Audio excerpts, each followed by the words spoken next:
perquisite taxable in the hands of a specified employee. We were discussing, and now the next perquisite, which is taxable in the hands of specified employee. The first one is that is a domestic servant. Now, rule 3 domestic servant का मतलब यहां पे क्या है? इसका मतलब है कि एम्प्लॉयर के द्वारा एसएससी को एक बेनिफिट दिया जा रहा है जिसमें उसने एम्प्लॉयर के द्वारा एम्प्लॉय के घर में डोमेस्टिक सर्वेंट की फ्री सर्विसेज दी जा रही हैं।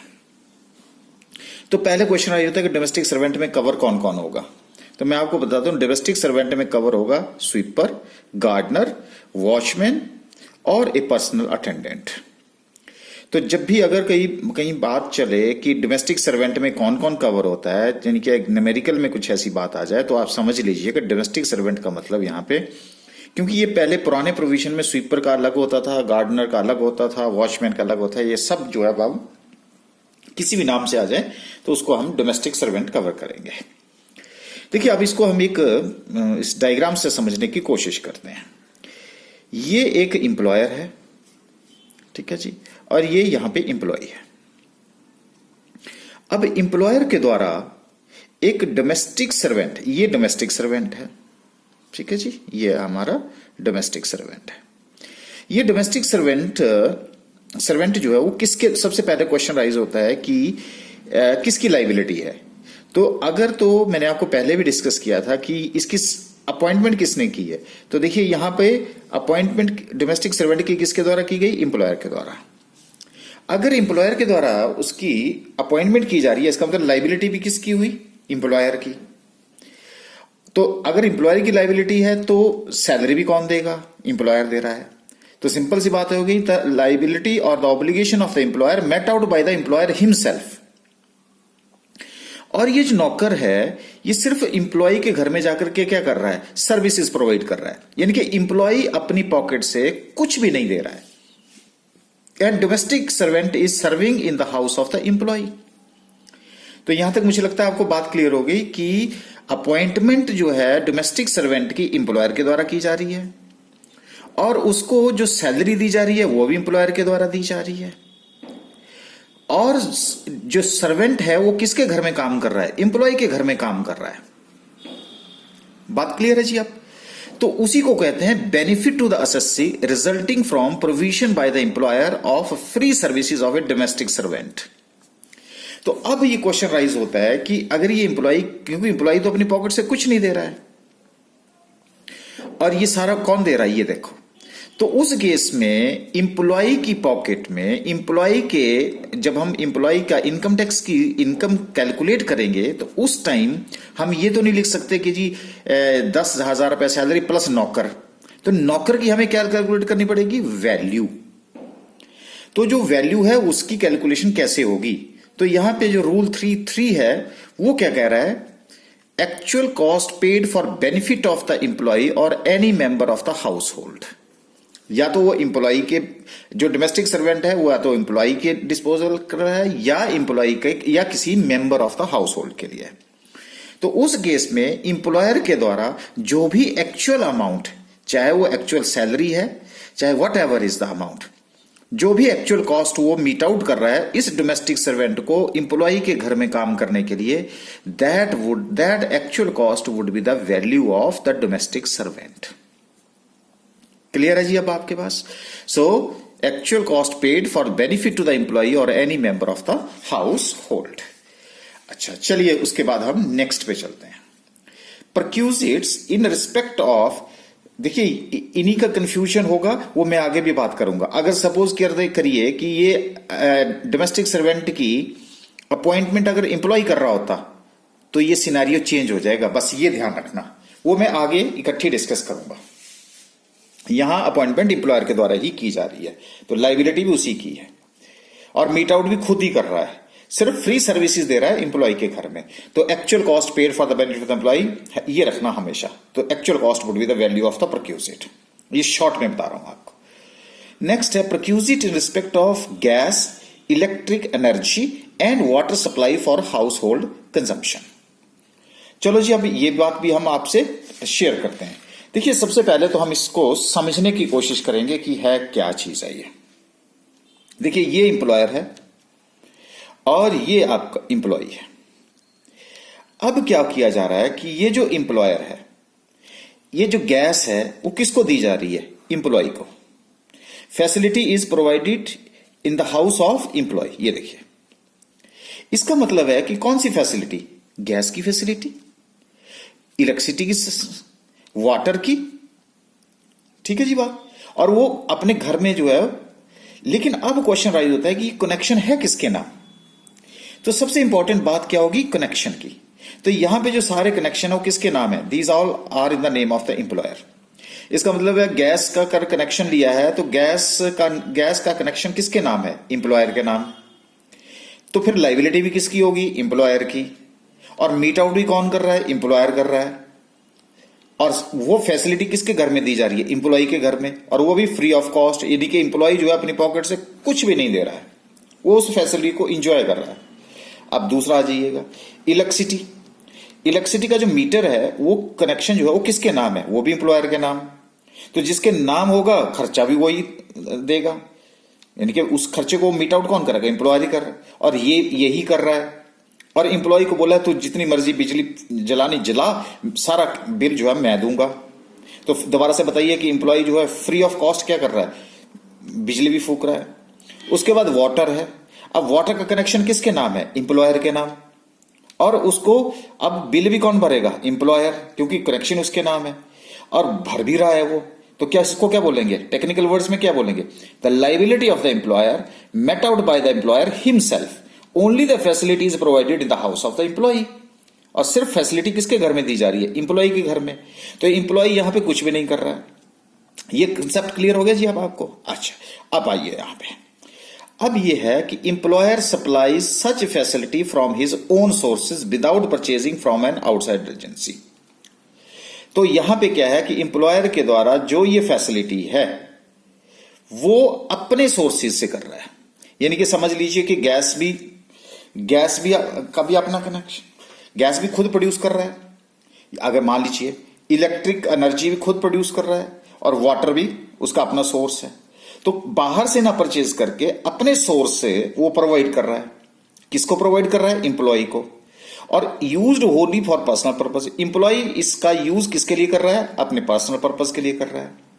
तो उस केस में जो वैल्यू होगी, अब वहां तो नहीं ये लिखेंगे कि इतनी सैलरी प्लस गैस, इतनी सैलरी प्लस इलेक्ट्रिक एनर्जी, इतनी सैलरी प्लस वाटर सप्लाई। तो हम क्या करेंगे? वैल्यू देखेंगे ना। तो आपने ध्यान रखना, manufacturing cost incurred by the employer. तो वहां पे आपने मैन्युफैक्चरिंग कॉस्ट देखनी और मैन्युफैक्चरिंग कॉस्ट के हिसाब से आपने उसकी वैल्यू कैलकुलेट कर देनी अगर वो ओन सोर्सेस है।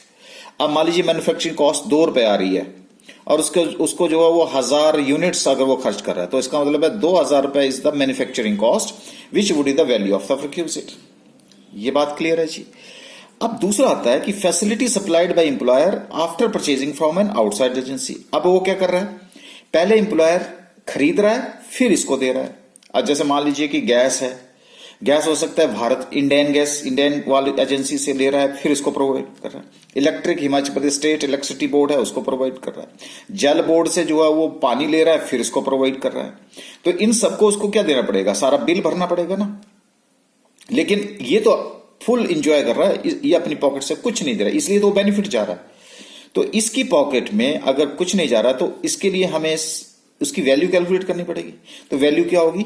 Actual expenditure bye the employer. जितना वो बिल भर रहा है, जितना वो एक्सपेंडिचर दे रहा है, वो एम्प्लॉय के हाथ में उसकी क्या बन जाएगी? वैल्यू बन जाएगी। हाँ जी, बहुत ठीक हो गया जी, यहां तक क्लियर।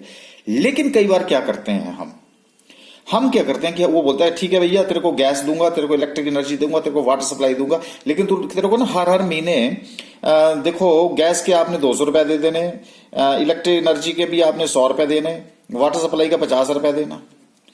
तो जितना पैसा एम्प्लॉयर को पे करेगा, ठीक है जी, तो आपने क्या करना कि जो वैल्यू आई उसमें से उतना अमाउंट जो रिकवर किया वो माइनस कर देना। उसको वो क्या बन गया, कंसेशनल बन गया। इसलिए लिखा where employee is paying any amount in respect of the facility the amount so paid shall be deducted from the value of the perquisite calculated. तो यहाँ पे जो भी आपके, मान लीजिए देखिए यहाँ कितना आ रहा था 2000, उसने बोला 200 रुपए, तो कितना क्या हो जाएगा 2000 माइनस 200, 1800 रुपए वैल्यू बन गई। अब उसी तरह से मान लो यहाँ पे जो है वो 400 रुपए आ रहा है, 400 रुपए से 100 रुपए उससे लिए जा रहे हैं, तो 300 रुपए का कंसेशन दिया जा रहा है। बात क्लियर होगी जी आपकी। तो जो भी यहां से जो भी वैल्यू बन के आएगी उसमें से ये वाला अमाउंट जो एम्प्लॉय से रिकवर किया जाता है वो आपने लेस कर देना, बाकी क्या बन गई आपकी वैल्यू ऑफ परक्यूजिट। तो डिफरेंट सर्कमस्टांसेस आ गए जी अब आपके पास, और सारा पर्सनल पर्पस के लिए यूज हो रहा है, और नेचर ऑफ बिजनेस है, ओन सोर्सेज है, खरीद करके दिया जा रहा है। तो इस केस में मैन्युफैक्चरिंग कॉस्ट होती है, यहाँ पे एक्चुअल एक्सपेंडिचर होता है, और इसमें से जो एम्प्लॉय से पैसा रिकवर किया जाता है वो उसमें से क्या कर दिया जाता है, लेस कर दिया जाता है। मुझे लगता है ये भी अब आपका क्लियर हो गया। चलिए जी नेक्स्ट पे चलते हैं हम आपके पास। अब हमारे पास रूल 3 और सब रूल 5 पे मूव करते हैं।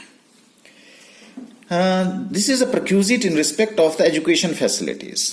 रूल 3 सब रूल 5 में ये किसी मेंबर के भी हो सकता है या एम्प्लॉय की एजुकेशन के लिए भी हो सकता है। So that for education facility for any member और एम्प्लॉयज हाउस होल्ड। तो क्या होगा, nature if employers own source, मान लीजिए कि जो एजुकेशन प्रोवाइड की जा रही है, जो एजुकेशन फैसिलिटी प्रोवाइड की जा रही है वो एम्प्लॉयर की अपनी है। मान लो वो स्कूल है तो स्कूल उसका अपना है, ट्रेनिंग इंस्टीट्यूट है तो ट्रेनिंग इंस्टीट्यूट का मालिक वो खुद है, कौन, एम्प्लॉयर। जिसमें एजुकेशन या ट्रेनिंग कौन ले रहा है, या तो एम्प्लॉय ले रहा है या एम्प्लॉय का कोई भी फैमिली मेंबर उसमें ले रहा है, और उसके बदले में एम्प्लॉय या एम्प्लॉय का मेंबर कुछ भी पे नहीं कर रहा है, तो उस केस में वो क्या होगा, बेनिफिट होगा, परक्यूजिट होगा। तो value of perquisite would be, बहुत इंपॉर्टेंट है, न्यूमेरिकल पॉइंट ऑफ में बहुत इंपॉर्टेंट बातें बता रहा हूं मैं आपको। Reasonable cost of such education in a similar institution. अब आप बोलेंगे कि अब यहां तो कैलकुलेशन नहीं हो पाएगी, तो कैलकुलेशन कैसे करेंगे, हम ये देखेंगे कि उस सराउंडिंग में अड़ोस पड़ोस में अगर ऐसा ही कोई स्कूल है तो उसकी रीजनेबल कॉस्ट क्या है एजुकेशन की, तो नियर बाई लोकेलिटीज के साथ हम कंपेयर करेंगे, तो वो रीजनेबल कॉस्ट क्या हो जाएगी, वैल्यू ऑफ परक्यूजिट हो जाएगी। लेकिन एक ध्यान और रखना, अगर आप चिल्ड्रन ऑफ एम्प्लॉय की एजुकेशन की बात कर रहे हैं और अगर वो जो एजुकेशन एम्प्लॉयर के अपने सोर्स से वो दे रहा है, यानी कि अपने स्कूल में एम्प्लॉय के बच्चे को वो एजुकेशन दे रहा है, और उस एजुकेशन के ऊपर अगर वही बच्चे को हम पड़ोस के स्कूल में डालते तो उसकी जो फीस वगैरह है वो 1000 रुपए से कम होती, तो उस केस में ध्यान रखना value would be treated here as a nil, क्योंकि ये बहुत इंपॉर्टेंट है न्यूमेरिकल पॉइंट ऑफ व्यू से। तो children of the employee if the value of such education does not exceed ₹1000 per month, value is nil per month पर child. ये तभी treat होगी अगर सराउंडिंग के स्कूल में, अड़ोस पड़ोस के स्कूल में बच्चों की जो एजुकेशन प्रोवाइड की जा रही है उसकी वैल्यू, उसकी कॉस्ट 1000 रुपए से ऊपर होगी, तभी उसकी वैल्यू ऑफ परक्यूजिट मानी जाएगी, otherwise value of the perquisite is nil. Clear होगी जी बात। लेकिन कब होगी ये, अगर वो अपने स्कूल से दे रहा था। अब अगर वो आउटसाइड दे रहा है, यानी कि अब वो क्या बोल रहा है, एम्प्लॉय का बच्चा जाए स्कूल, लेकिन वो स्कूल जो है that is not owned by the school, या कॉलेज जो है that is not owned by the employer. If it is not owned by the employer, naturally बच्चा जो है वो उसका हाउस होल्ड हो कहीं बाहर ही जाएगा, तो उस केस में क्या होगा, amount of the expenditure incurred by the employer, जितना भी पैसा उसकी एजुकेशन के ऊपर एम्प्लॉयर के द्वारा खर्च किया जा रहा है, जिसमें एम्प्लॉय का बच्चा पढ़ रहा है और एम्प्लॉय अपनी पॉकेट से कुछ नहीं दे रहा है, तो जितनी भी कॉस्ट होगी that would be the value of the perquisite. लेकिन इसके साथ क्या है, कई बार क्या किया जाता है कि एम्प्लॉय से एक टोकन सा कुछ पैसा जो है उससे रिकवर कर लिया जाता है। अगर वो रिकवर कर लिया जाए तो उस अमाउंट को आपने उसमें से क्या कर देना, लेस कर देना, तो वो फिर क्या बन जाएगा, कंसेशनल। ये भी बात क्लियर होगी जी। हाँ, इसके साथ में अब आपको एक की पॉइंट साथ में बता रहा हूं, क्योंकि कई पॉइंट आपने एग्जम्पशंस में पढ़े हैं, कई जगह अलाउंसेस में पढ़े हैं, कई पढ़े हैं, तो उसके साथ साथ जहां जहां मुझे लगेगा कि ये पॉइंट जो है सिमिलर से हैं और मुझे की पॉइंट की जरूरत है, तो वहां मैं इस पॉइंट को डिस्कस करता रहूंगा। इसलिए मैंने नोट लिखा, scholarship received by employee's son or daughter from the employer is a perquisite, but the same is exempted under section 10 subsection 16. और ये सेक्शन 10 सबसेक्शन 16 कहां पढ़ा था हमने? एग्जम्पशंस में पढ़ा था। तो मैंने इसलिए स्कॉलरशिप के साथ इसको आपने कंफ्यूज नहीं करना है, और 1,000 रुपए का जो है वो आपने बात करनी है, और इसको चिल्ड्रन एजुकेशन अलाउंस के साथ आपने कंफ्यूज नहीं करना है। वहां मैंने चिल्ड्रन एजुकेशन अलाउंस बोला है, यहां एक चिल्ड्रन के एम्प्लॉय के लिए वो अलाउंस था, ये परक्यूजिट है और ये हमारा स्कॉलरशिप है। तो तीनों के साथ आपने कंफ्यूज नहीं करना है। अगर आपको लगे कि ये टफ बात है तो अलग से मैंने जो बात करी उसको अलग से लिखना शुरू कर दो कि कहां कहां कंफ्यूजन हो सकता है। उसके बाद आ जाइए फ्री और कंसेशनल टिकट। ये रूल 3 सब रूल 6 के अंदर जो है वो क्या चीज है? देखिए, इसमें आपने देखा होगा कि कई बार जो है, मान लीजिए कि एक पब्लिक ट्रांसपोर्ट होती है और पब्लिक ट्रांसपोर्ट जो है अपने इंप्लॉइज को कई बार वो फ्री टिकट देती है कि जाइए आप जर्नी परफॉर्म करिए या अपने फैमिली मेंबर के साथ जाइए, और आपको पासेस दे दिए गए। इसका मतलब खर्चा तो कोई मीट आउट कर रहा है। अगर वो सीट किसी पैसेंजर को दी जाती तो उतनी इनकम हो जाती। तो हम बस उसी की बात कर रहे हैं। तो हम कह रहे हैं कि in case of the employee of an airline और रेलवेज और एनी अदर मोड, तो मैं तीन उसमें डिवाइड कर रहा हूं। एक है एयरलाइंस, एक रेलवे और अदर मोड। अदर मोड में जैसे हमारा पब्लिक ट्रांसपोर्ट है, और मोड है, मरीन है ना, तो वो आपके पास यहां आ गए अदर मोड। तो यहां पे क्या है कि इंप्लॉई को क्या दिया जा रहा है? या तो फ्री टिकट दिया जा रहा है या कंसेशनल टिकट है। कंसेशनल आप समझते हैं कि 10,000 का टिकट जो है वो 2,000 में दे दिया, 8,000 रुपए का कंसेशन दे दिया। 10,000 का टिकट उसको बोला कि आपसे हम कुछ नहीं लेंगे, तो वो क्या हो गया? वो फ्री हो गया। तो यहां पे अब अगर ऐसी कोई फैसिलिटी दी जाती है तो वो उसको भी हम क्या बोलते हैं? परक्यूजिट बोलते हैं। अगर परक्यूजिट बोलते हैं तो उसकी वैल्यू क्या होगी? दैट इज नॉर्मल फ्रेट और फेयर चार्जेबल फ्रॉम पब्लिक। अब मान लीजिए कि एक एयरलाइन कंपनी है और एयरलाइन कंपनी के द्वारा अपने इंप्लॉय को, इंडिगो कंपनी है मान लीजिए, उसने अपने इंप्लॉय को जो है वो एक फ्री पास दे रखा है। तो अब उसमें क्या किया जाएगा? अब इंप्लॉय के हाथ में वो परक्यूजिट मानी जाएगी, लेकिन उसकी वैल्यू क्या होगी? वैल्यू होगी जो एक पब्लिक से, एक आम पब्लिक से वो जो किराया लेगा, वो जो भी उसकी नॉर्मल फ्रेट होगा, वो फेयर जो है that would be treated here as a value of the perquisite. लेकिन अगर आप कुछ पैसा इंप्लॉय से रिकवर कर रहे हैं, मान लीजिए कि 4,000 की टिकट है, उसको 1,000 रुपए में दे दी, तो क्या होगा? 4,000 में से 1,000 रुपए आप उसको माइनस कर दीजिएगा, तो 3,000 रुपए जो है वो आपकी वैल्यू ऑफ परक्यूजिट मानी जाएगी। अब मैं इसके साथ जो आपको एक जो सबसे कंफ्यूजिंग पॉइंट है वो बताने जा रहा हूं। If facility is provided to employees of railway and airlines, जो मैं आपका बार बार फोकस कर रहा था, रेलवे और एयरलाइंस के इंप्लॉय को अगर ये फैसिलिटी प्रोवाइड की जाती है तो वो उसकी वैल्यू मानी जाएगी नील।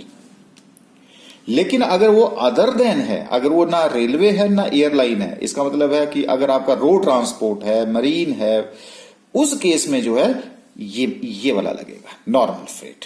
तो आइए इसको हम एक डायग्राम से समझते हैं। ये देखिए, ये एम्प्लॉयर है और ये एम्प्लॉय है। अब वो क्या कर रहा है कि एम्प्लॉयर जो है वो एक फैसिलिटी दे रहा है प्राइवेट जर्नी की, किसको? एम्प्लॉय को, फ्री ऑफ कॉस्ट और कंसेशनल रेट। वो कहता है कि जाओ आप गोवा जाओ, शिमला से गोवा जाओ, और यहां का टिकट जो है मैं आपको दे रहा हूं, और ये जो है आपको फ्री ऑफ कॉस्ट दे रहा है। लो जी, यहां से चले गए। एम्प्लॉय के हाथ में अब ये तो अपनी पॉकेट से कुछ नहीं दे रहा है। पहला सिचुएशन लेते हैं कि ये कुछ नहीं दे रहा है, और अब अगर कुछ नहीं दे रहा है तो आपको एक टिकट दे दिया फ्री ऑफ कॉस्ट। लेकिन क्या होना चाहिए? एक तो वो रेलवे का और एयरलाइंस, ये दो कवर नहीं होंगे, बाकी होंगे। मान लीजिए कि यहां से फैसिलिटी दे दी जाती है कि आपको शिमला से जयपुर का जो है वो HRTC बस वालों ने एक आपको पास दे दिया कि जाइए, फ्री ऑफ कॉस्ट चाहिए। अब इंप्लॉय एंजॉय कर रहा है और कुछ भी पॉकेट से नहीं दे रहा है, तो उस केस में वैल्यू कितनी होगी? वो बोलेंगे जी बताओ जी कि अगर हम एक पैसेंजर को शिमला से जयपुर भेजते हैं तो उसका कितना किराया होता है? वो कहता है जी 800 रुपए किराया है। तो 800 रुपए would be treated here as the value of the perquisite. बात क्लियर है जी? तो परक्यूजिट चार्जेस जो पब्लिक से चार्ज किया जाएगा वही परक्यूजिट होगी। अच्छा, साथ में अब ये बोलता है कि ठीक है जी, हम आपको वहां तो भेज रहे हैं, जयपुर तो भेज रहे हैं, लेकिन हम आपसे 100 रुपए लेंगे। तो अब 800 रुपए किराया है, 100 रुपए आपसे रिकवर किया जाता है, तो 700 रुपए क्या हो जाएगी वैल्यू। तो इसको क्या बोलेंगे, कंसेशनल रेट। तो दो होते हैं, फ्री ऑफ कॉस्ट और कंसेशन रेट। तो इसलिए क्या किया गया कि इंप्लॉयर के द्वारा वो कैरेज ऑफ पैसेंजर गुड्स होना चाहिए, लेकिन other than railway and airline, क्योंकि रेलवे और अदर लाइन के केस में क्या है जी, नील है। और अगर कोई अदर केसेस होंगे तो उस केस में जो आपके द्वारा परक्यूजिट है that is a normal freight, जो एक आम आदमी से, पब्लिक से जो किराया चार्ज किया जाता है, that would be the value of perquisite. यहां तक बात क्लियर होगी जी। तो ये हमारी परक्यूजिट्स थी। अब मैं आपको जो जो पॉइंट मैंने यहां पे डिस्कस किया है, जो जो पॉइंट मैंने आपसे शेयर किए, अब उन्हीं के साथ के जो पॉइंट हैं जो आपको कंफ्यूजन क्रिएट करेंगे, उस कंफ्यूजन को दूर करने के लिए मैं यहीं पे अब आपके साथ वो डिस्कस कर दूंगा जो हमारी परक्यूजिट्स होती हैं। लेकिन उन परक्यूजिट्स को हम क्या बोलते हैं, obligation of the employee met out by employer. तो यहां तक जो हमने डिस्कस किया, वो डिस्कशन हमारी क्या थी, वो भी मैं आपसे यहां पे एक लाइन में लिख देता हूं। तो इसका मतलब हुआ यहां पे एक तरह से ऑब्लिगेशन ऑफ एम्प्लॉयर, ठीक है जी, met out by employer himself. ठीक है जी, ऑब्लिगेशन ऑफ एम्प्लॉयर, यानी कि अब आप क्या था, सारा बिल सब कुछ जो भी था वो किसके नाम थे, एम्प्लॉयर के द्वारा। बिल वगैरह सब कुछ किसने मीट आउट किया, एम्प्लॉयर के द्वारा। तो क्या हुआ, only facility is provided to employee. सिर्फ फैसिलिटी प्रोवाइड की गई किसके घर में, एम्प्लॉय। अब यहां पे क्या था, आपको तो पता है मैंने, ये एम्प्लॉयर था, ये एम्प्लॉय था, ठीक है जी।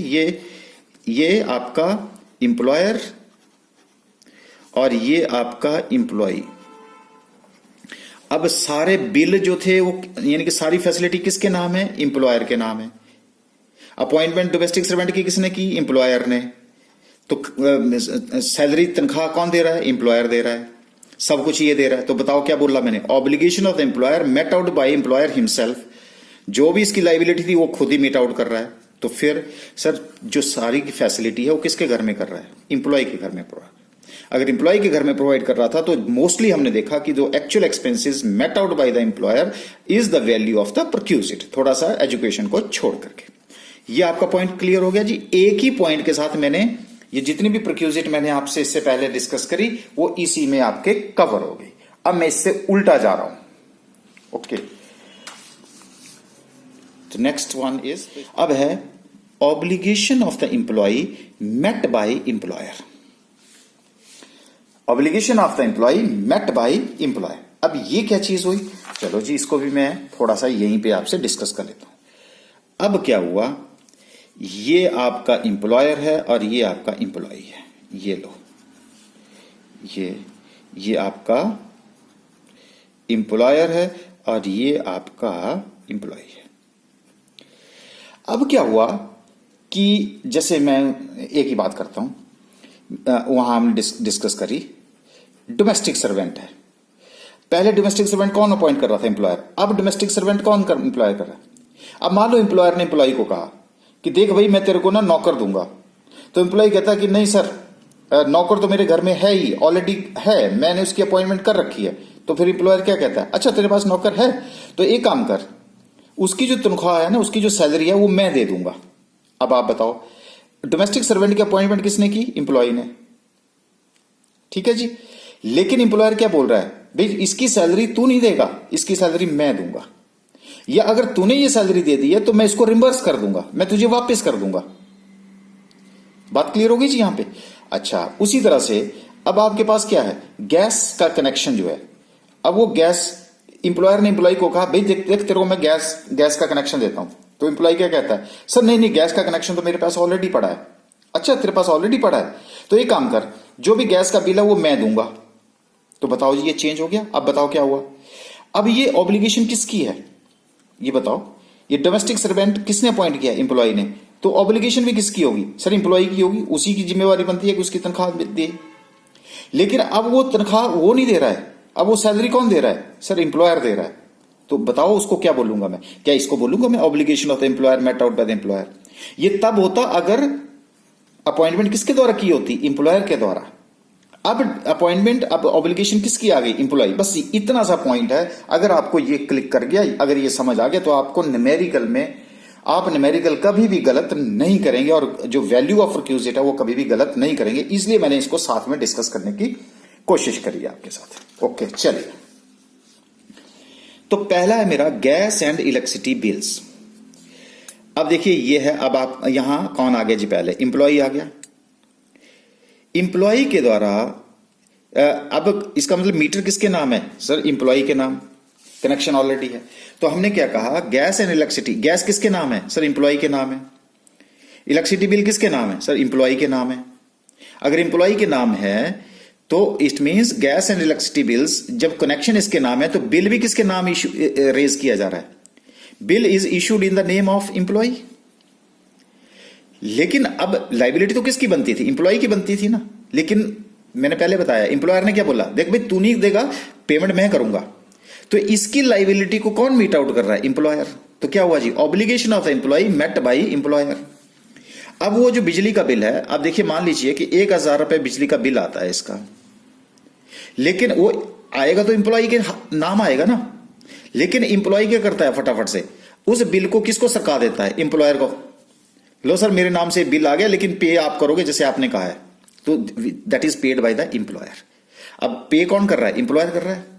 तो क्या बोलूंगा जी इसको, obligation of the employee met by employer, क्योंकि इसके बहुत सारे इंस्टांसेस हो सकते हैं। तो इसीलिए तो मैं आपको बता रहा हूं कि इसको पहले क्लियर करना बहुत। तो देख लें, अब यहां पे क्या है, obligation of the employee met out by employer. तो वैल्यू क्या होगी, actual expenses met by employer are taxable. तो 1,000 रुपए का बिल जो ये पे कर रहा है, that would is the value of the perquisite. उसी तरह से मान लीजिए कि गैस का सिलेंडर इसने भरवाया, उसने कहा जी 650, तो गैस वाले कनेक्शन जो बिल है वो किसके नाम रेज करेंगे, एम्प्लॉय जिसके नाम कनेक्शन होगा। अब इसके नाम कनेक्शन है, तो इसने क्या किया, खुद ना देकर के किसको दे दिया, पकड़ा दिया, अपनी कंपनी को पकड़ा दिया, एम्प्लॉयर को पकड़ा दिया। लो सर ये मेरा 650 रुपए का बिल रिफिल करवाया मैंने, that is paid by the employer. तो इसका मतलब एम्प्लॉय तो फ्री ऑफ कॉस्ट यूज कर रहा है उसका। So therefore, if the gas and electricity bills are issued in the name of the employee but paid by the employer, the value of the perquisite would be actual expenses met by employer are taxable. अब समझ आ गया जी यहां तक। अब आ जाइए आगे, education of children bills. Sir अभी भी हमने एजुकेशन ऑफ चिल्ड्रन बिल की भी डिस्कशन करी है हमने, हाँ बिल्कुल करी है, तो उसी की तो हम बात कर रहे हैं।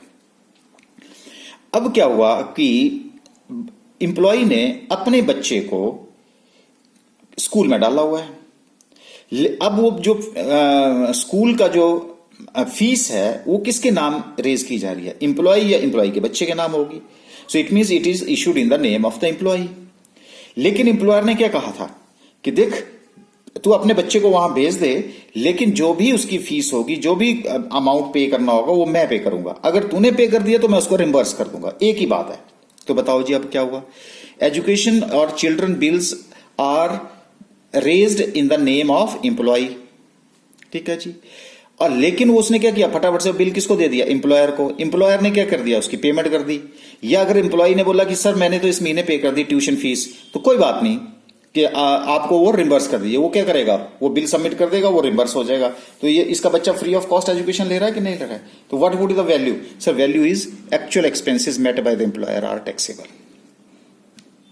ये पॉइंट भी आपका क्लियर है, आ चाहिए ये भी। और ये हमेशा न्यूमेरिकल में होंगे और आपको कंफ्यूज करेंगे। Income tax, professional tax. अब यहां पे क्या है, इनकम टैक्स किसकी लाइबिलिटी होती है, सर एम्प्लॉय की लाइबिलिटी होती है। प्रोफेशनल किसकी, जिसका प्रोफेशन है तो किसकी लाइबिलिटी है, एम्प्लॉय की। लेकिन एम्प्लॉयर क्या कहता है, देख भाई तेरा इनकम टैक्स अगर कोई प्रोफेशनल टैक्स होगा तू पे नहीं करेगा, उसको मैं पे करूंगा। तो बताइए ये ऑब्लिगेशन किसकी है, सर एम्प्लॉय की। लेकिन मीट आउट कौन कर रहा है, एम्प्लॉयर। तो क्या बन गया जी, obligation of the employee met out by employer. तो उसकी वैल्यू क्या होगी, the value would be actual expenses met by employer are taxable. देखो तीनों में कॉमन है ना, तो एक बात कॉमन निकल के आ रही है, फटाफट से याद करने के लिए आसान रहेगा कि क्या, कि sir the obligation of the employee met out the employer the value of the perquisite would be the actual expenses met by the employer. अच्छा, तो ये भी आ गया जी इनकम टैक्स और प्रोफेशनल टैक्स। और एक और आ जाते हैं सैलरी ऑफ डोमेस्टिक सर्वेंट, जो मैंने पहले भी आपके साथ डिस्कस करी। अब इसमें क्या हुआ, डोमेस्टिक सर्वेंट ये एम्प्लॉय है, ये सर्वेंट है और ये एम्प्लॉयर है। अब एम्प्लॉय के द्वारा सर्वेंट अपने घर में इसके काम कर रहा है, किसने अपॉइंटमेंट करी है, एम्प्लॉय ने। लेकिन जो सर्वेंट की सैलरी है वो एम्प्लॉयर ने एम्प्लॉय को क्या बोला है कि भाई देख, तेरे घर में नौकर है लेकिन उसकी तनख्वाह तू नहीं देगा, मैं दूंगा, चाहे तूने अपॉइंटमेंट कर रखी है।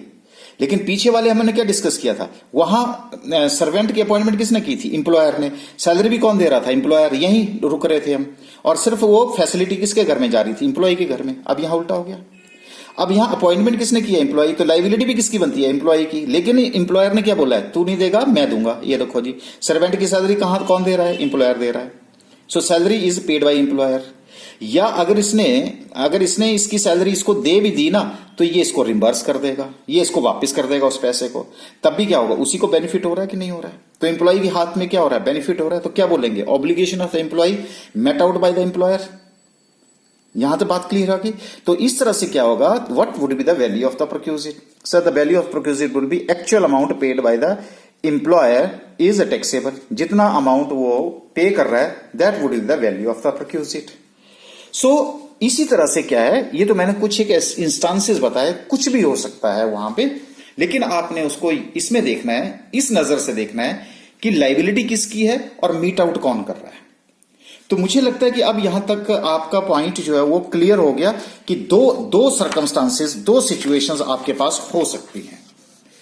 और वो सिचुएशंस क्या हो सकती हैं, तो पहली सिचुएशन आपके पास क्या होगी,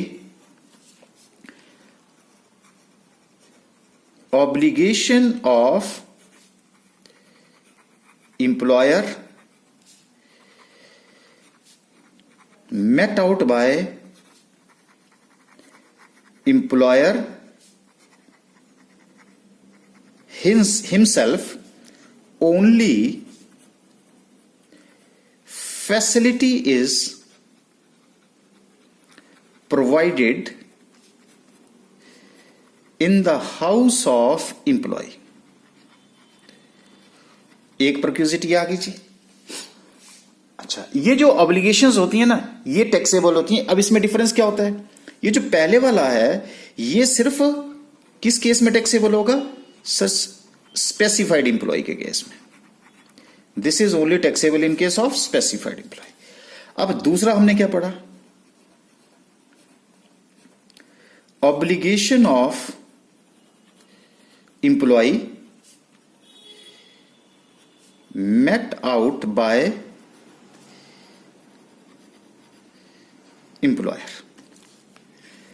ठीक है जी, तो ये किस केस में होगा, all employees, whether is specified और non specified. This is another difference. अब यहां पे पहला केस क्या हो गया, ये मेरा एम्प्लॉयर, ठीक है जी, ये मेरा एम्प्लॉय, ये एम्प्लॉयर और ये मेरा एम्प्लॉय, ठीक है जी। अब क्या हुआ, सारे बिल किसके नाम है, एम्प्लॉयर के नाम। मीट आउट भी कौन कर रहा है, एम्प्लॉयर के नाम। इधर देख ही नहीं रहा है, इसकी तरफ को देख भी नहीं रहा है, सिर्फ नौकर को क्या बोला, जा इसके घर में काम कर, पैसे का हिसाब किताब मैं करूंगा। बात है क्लियर है जी। लेकिन यहां आ जाओ, यहां क्या है, इस दूसरे केस में क्या हुआ, ये बेचारा एम्प्लॉयर है और ये एम्प्लॉय है। अब यहां पे क्या किया जा रहा है, पैसे का हिसाब किताब कौन कर रहा है, एम्प्लॉय कर रहा है। लेकिन सारा का सारा पैसा कौन दे रहा है, सारा का सारा पैसा वापस कौन दे रहा है, ये दे रहा है। तो क्या हुआ जी, obligation of the employee met out by the employer. ये देखो, और यहां क्या है, obligation of the employer met out by the employer himself only the facility is provided in the house of the employee. In this case, it is taxable in case of the specified employee, but in this case, it is taxable in case of all the employees, whether he is a specified or non-specified employees. हाँ जी, confusion खत्म हो गया जी अब आपका। तो अब आपने ना तो अलाउंसेस से घबराना, ना उसको आपने उसको गैस एंड इलेक्ट्रिसिटी बिल, तो आपने बस इतना ध्यान रखना है कि बिल किसके नाम है और मीट आउट कौन कर रहा है, और उसी के बेस के ऊपर आपने इन दो में आपने इसको कैटेगराइज करने की कोशिश करना।